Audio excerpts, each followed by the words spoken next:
Undercover Carson, secret agent.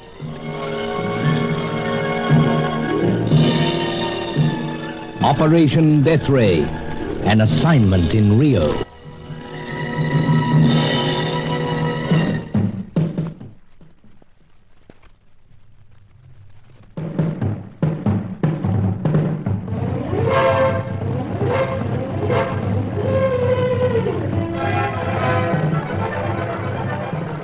Chaco, one of the scientists who could lead us to the secret of the Deathray, had been connected with a search for the lights that never go out. We learnt the mysterious story behind these lights, but before we could make any further move on this lead, Sir Giles Davenport's servant Angelo had apparently turned traitor. In turn, he'd contacted Helena Jansen, Hetty Fitzhenry, and the exotic French-Italian dancer Fay Corelli, offering information on my true mission in South America. That information could wreck our plans. Angelo had to be located and silenced. But how to do this? Sir Giles was in a mood of despair. As I say, Carson, my head is numb with the mental effort of trying to unravel it all. Either Angelo's crazy, as I told Fay a few moments ago, or he's as treacherous as anyone I've encountered in all my undercover work. The mere thought sickens me. It's horrifying. My trusted Angelo. 15 years of loyalty, Carson. Never once have I doubted him. Howsoever, I pointed out how he came into your employ. You did catch him rifling your apartment. He was starving, homeless. Yes, you explained, sir, but we must face facts. Yes, we must. Well, Fay's going to meet me at a cafe close by the White Tulip, place where she dances. And you'd better get going, ma'am. You don't want to miss her.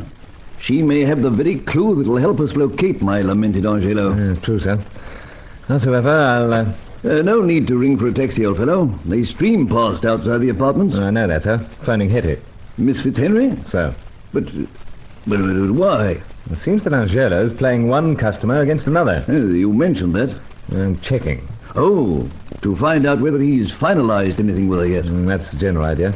She may not let on, though. Yeah, we can try. What's the number? Yes.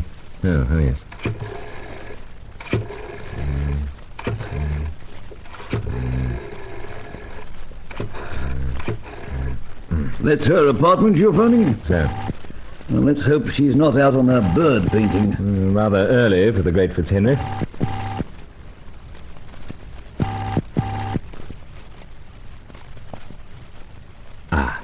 Hello? Guess who?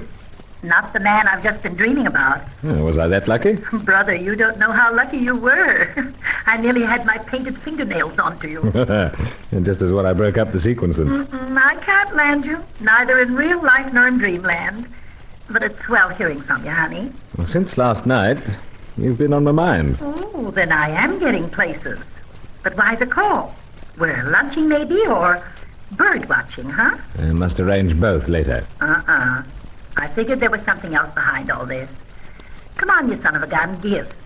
I've been wondering if you've heard from Angelo. I guessed it.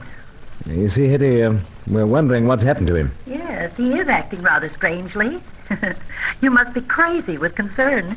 Oh, easy conscience, you know. Yeah? But you haven't heard from him, eh? No. No. Oh, well, if you do, tell him I'd like him to contact me. Bruce, I've got an awful suspicion that he's unlikely to do that little thing. How true. But I don't mind handing over a few dollars or cruzeros to find out what gives in the life of Bruce Staccato Carson. I warned you when I first met you that I was going to find out everything. Everything that I could about you. And that's the way you've stirred up the old Fitzhenry blood. Yeah, but think what you do to the Carson pulse rate. Yeah, and think of what Man Friday's doing. As a matter of fact, Hetty, it seems he's rather taken leave of his senses. You're kidding. That's a fact. Well, we'll find out. And just as soon as I do, I'll be in touch with you. It gives me no end of delight. I'm a real mischief maker at heart. You're heartless. But back to your dreams. Okay. But whether it's dreams or real life, I figure it's only a matter of time before I catch up with you. Bye, honey. Cheers, Hetty. See you soon. Incredible creature. The cool nerve of her. So, making out is all innocent fun. Yes. With a Deathray and the lives of innocent thousands at stake. True, Sir Giles. Far from fun. No, but I must be off to meet Faye. Yes, old fellow. And remember, she's a cool one, too, in spite of all her innocent fire.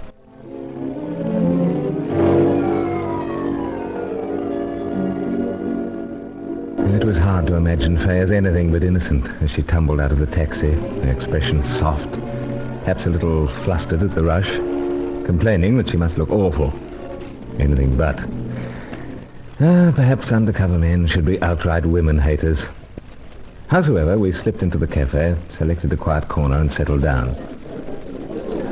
Oui, Monsieur Bruce. Coffee is plenty enough. Oh, I thought you'd order more. You've said no breakfast yet. But coffee is all my breakfast. Oh, no diet for growing girl. I finished the growing, I hope. I have the figure to think about. I must keep it. And how you keep it. Monsieur Bruce, you say the sweet things to me. You deserve them. You care for me best of all, then? How so, best of all? Than all these other women you know? All? There is the one with the red hair and the silly name. Oh, Hetty. Oui. You do not see her, I hope. Oh, perish thought. And that one who is cold and fair, with the business of antiques. It suits her. Oh, Helena Jensen. Oui. She is not like me, so open, so warm. That is why I must tell you when the one you trust come to me. Oh, yes. Angela. He tried to betray you, Monsieur Bruce. Not right in the head, I'm afraid. You tell me over the telephone that perhaps he is turned crazy. So? But he not seem like that. Not, eh? Uh-huh. Why laugh? The not, huh? Oh, that. Oh, it is funny. Oh, habit, that's all. Comes from having pipe in mouth most times, suppose. Oh, you and your pipes, Monsieur Bruce. I buy you one that is especially lovely. I've got quite a collection, you know. I like to buy you one that has special charm, so that when you send up the puff of smoke, you begin to think of me. You think of me until you are crazy with it. Then you come to Blanca Tulip where I dance. And oh, how I dance. The quite novel pipe, that. Yeah, but to get back to Angela. Oh, I was most upset, Monsieur Bruce. He waited for me outside Blanca Tulip. Huh? When was it? Last night. He made some odd suggestion that you buy some information about me. Oui. First he asked if I want to know something of the most great interest about you. I tell him, of course. I can't imagine what that might be, you know.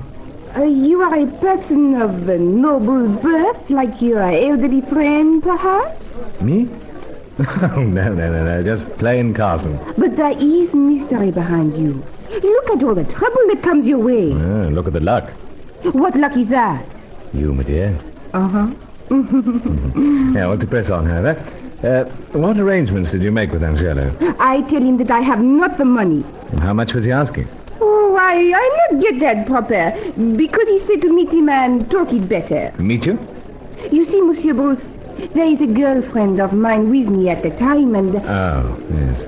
I wonder what she think. Me talking to such a strange-looking person. So we arranged to meet today. Where might that be? In Roi de Ouvidor. Any special time? Noon, when the crowds are thick. But of course, if he's crazy like you say, perhaps I should not be. Oh, please help me, dear, but Angelo's up to no good. That's what I think. That's why I get in touch with you. And how grateful I am. I'd do anything for you, Monsieur Bruce. Especially see that no trouble ever come to you. You believe me? Of course I do. Oh, here's the coffee coming up. Not much breakfast, as I said, but must let you enjoy it in peace.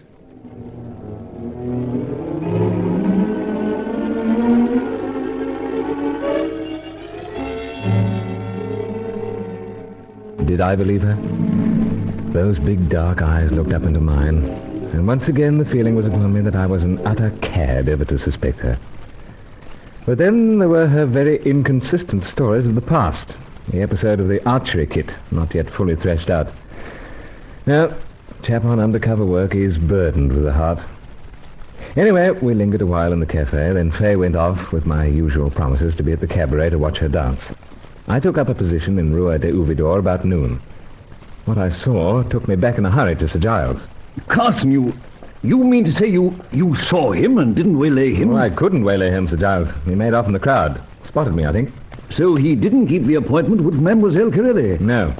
But what's this business about it possibly not being Angelo? Well, from a distance he looked the same, and yet... And yet what, old man? For one thing, he wasn't dressed as Angelo was last time we saw him. Dashed if I can recall exactly what he was wearing. I make a point of remembering those things. He went out with tight coat, dark... Yes, perhaps he did. Today he was wearing an old jacket. Of course, he may have changed. He changed his walk, too. How do you mean? Well, he didn't have the same carriage. More furtive, loping stride. Angelo always seemed a trifle arrogant in his walk to me. Carson, are you possibly suggesting that... So, that this fellow causing all trouble is not Angelo? Man alive, I'd be delighted if that were so. Indeed, I would. All along, I found it hard to believe that my trusted old friend should be the type to turn so treacherously. Of course, there's the matter of the phone call to Elena Jansen. Yeah, of course. You were there. That was Angelo, without a doubt. Then it rather knocks the idea that there's some other fellow causing us this bother. Still, sir, it adds another puzzling aspect to the situation. Sir Giles. Someone at the door, old chap. Better see. It's opening. Great heavens! Angelo! Look, Carson! Look what a state he's in! Excellency. Quick! He's falling! I'll get him, sir. Excellency, Out to it, sir. Carson! Look at him! He's in the stable, all right? But he's wearing the coat! So, let's get him to sofa. Bring him round. I think he might be able to clear up part of the mystery. And if he's a traitor, he's been through hell for it.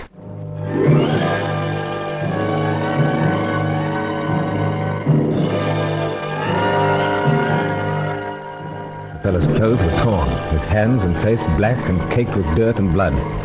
He seemed in an extremely serious condition, but we had to keep him alive to discover the truth about the sudden treachery in Operation Deathray.